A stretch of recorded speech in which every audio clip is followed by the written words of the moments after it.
I'm Ken Schramm, and I work for Sucker Punch Productions. Tell us a little bit about the world and setting of inFamous Second Son.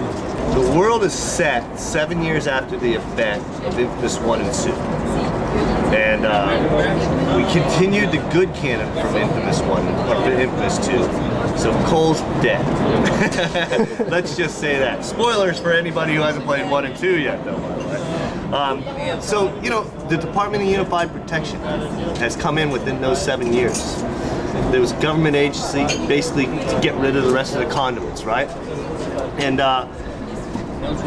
so whenever any conduits escape into a city, which has happened here, they've escaped into Seattle, the DUP comes in and locks the city down. They start building those Rock's concert station, because it's only been a week, right? So you can't look at them as fortified structures.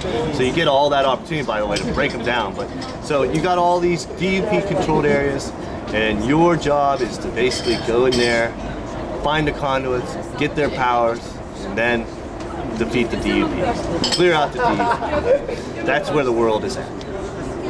What kind of changes can we expect in Delsin and the world around him as we start making the series signature karmic choices? You know, Delsin is a very different character if you played 1 and 2 than Cole. And that's on purpose, you know, not only because, you know, it's the start of a new game and all that stuff, but over the years we got to watch a lot of people with inFamous 1 and inFamous 2 play the game. And when they stuck the disc in, what were they doing? They were having a lot of fun playing with the powers, right? And you could see the enjoyment that they were doing, right? So when we had this opportunity to create a new character in Delsin Rowe, we wanted to make sure we reflected that player's attitude a bit more. So we made Delsin very much a hero, if you will, or villain, that enjoyed their powers and uses them with reckless abandon. So it was totally opposite Cole, who basically thought powers were a curse and didn't really know what to do with them. You're not going to have that problem in this game with Delsin. So, but what changes can we expect? Like, let's say he makes a bad, evil decision as opposed to making a good one. How's that kind of going to change the world around him? Yeah, I mean, the karmic choices is, you know, you saw in the build today, you can either redeem or corrupt with fetch, and once you make that choice, and those are big, hard stop choices, those characters continue down that way. Well, what I guess I'll point out is that you saw also in the demo when you had the neon powers, you had the blue light, blue circle, which subdues, and the red, which obliterates them. So you're making second-to-second combat decisions that affect Delsin's character, and of course his clothes will change a bit to reflect his karmic area. You saw the crows in the back. The red will take over, or the white will take over, depending on which way he goes. But that's how it affects the characters. But the powers, obviously, once you start making your choice of powers, that'll affect the character. Once you start affecting the character, then the world starts revolving around you in that sense, whether you're going in the heroic or villainous, right? And but all that really is a results in two very distinct playstyles, right? So you saw in the build today, if you chose to corrupt fetch, you got a very different mission than if you chose to redeem fetch. And so I highly encourage your fans to play it twice, because you're going to miss out on a lot of content, and you're going to miss out on a lot of the subtleties you're talking about, is how the powers and her character and the environment all get reflected through those karmic choices. Can you elaborate a little on why the DUP seems to use humans that seem to have conduit-like abilities within their ranks? I think there's an old saying, fight fire with fire, right? I mean, so yeah, you're seeing the DUP. You can see the concrete that they're manipulating. You've seen that in our trailers and our gameplay videos. So you're going to be coming across some superpowered villains or enemies, if you will, right? So be prepared. But is there like a logical explanation of how they did it, how they get around? Sure. But it's going to be in the game. It's going to be in the game for you to experience. Okay. How many powers can we expect to see in the final title? Just a number. I'm not going to ask. Powers, sir. You're going to have a lot of fun. Now we showed them smoking neon. There's going to be more.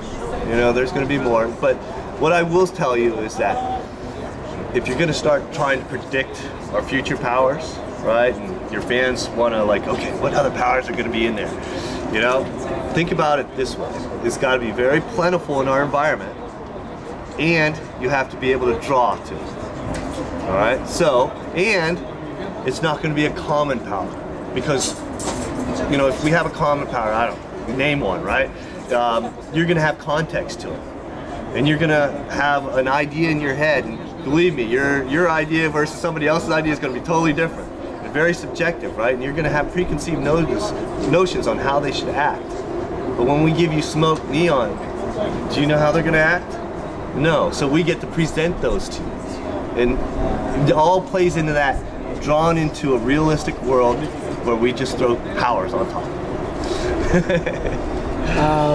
Is this game going to feature any kind of multiplayer component at all? Multiplayer, co-op, and all that stuff, we very much concentrated on a single story mission. But with that said, it's an open world game, right? So please enjoy the story missions. In fact, enjoy both sides of story missions. But you've got all the collectibles still in there. You've got all the side missions that are still in there. And one of the big side missions is just clearing out all the DUP and having a great time with all those breakables, those rock concert stanchions I was talking about, right? So yeah, I mean, it's gonna take you a long time before you platinum our game. Let's just put it that way. What can players expect from Cole's Legacy DLC? A bit of a bridge from inFamous 2 and Second Son. I'm not gonna go into content because I don't want to spoil it for him, but let's just say you're gonna get a visit from an old friend. Okay. Not Cole though. He's dead. Spoiler 1, 2. What is your favorite feature in the title? What is my favorite feature in the title? Well, it goes without saying, having fun with the powers. I can't tell you which power that I like in particular, but with what I will say is that the power sets are all very different. The smoke that we showed you, great for up close combat, right? But if you ever want to go into our world and get from point A to point B very quickly, and if it's a long distance, you're going to go and drain a neon source, because you're going to get the precision type combat that's far away, but you're going to get to go through our city very quickly. And all the other powers that you'll get to unravel as you play the game, again, in that line, very different from the smoke and neon that you've seen. Well, just as a final question, the game looks visually very impressive and the animation work is looking really great. Would you say that this is a title that is stretching the PlayStation 4 to its limits? Oh goodness, the PlayStation 4's life cycle's just started, right? There's 7 to 10 odd years left to do it. I'm sure someone said this is just a start. This is a start. Now, with that said, is Sucker Punch in a good position? We've now made a PlayStation 4 game. We've got the engine and the tech behind it. And more importantly, we retain the people that know how to use it. So we're set up to continue making, hopefully, improvements to our future games on the PlayStation 4. But have we used all the PlayStation 4? We used as much as we could. Let's put it that way. But you're seeing results because you comment on the graphical quality, right? You're going to notice that right off the bat. But look at the city now, much more denser. Why we went with Seattle is because we could present a live city now, And then you took it to storytelling. You mentioned the animation. That's not trivial. The facial mocap, we went from our 2D cutscenes, which are still in our game, by the way. Second Son, they tell the backstory of our conduits.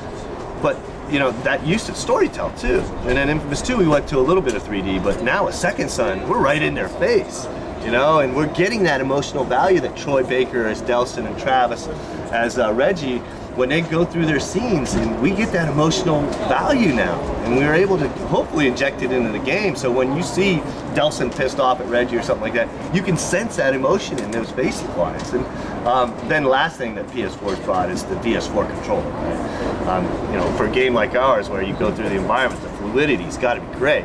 So helping the precision, the triggers, and the dead zones, awesome, right? And you've seen how we've incorporated a touchpad in there. And I haven't even started talking about the speaker and how you can customize sounds coming through that thing, which is cool. And then on March 21st, hopefully people will start using that share button, right? And then we even use the light bar, red, blue, right? So yeah, we're pretty thrilled. But yeah, the PS4 obviously has made great enhancements, so allow us to make sense.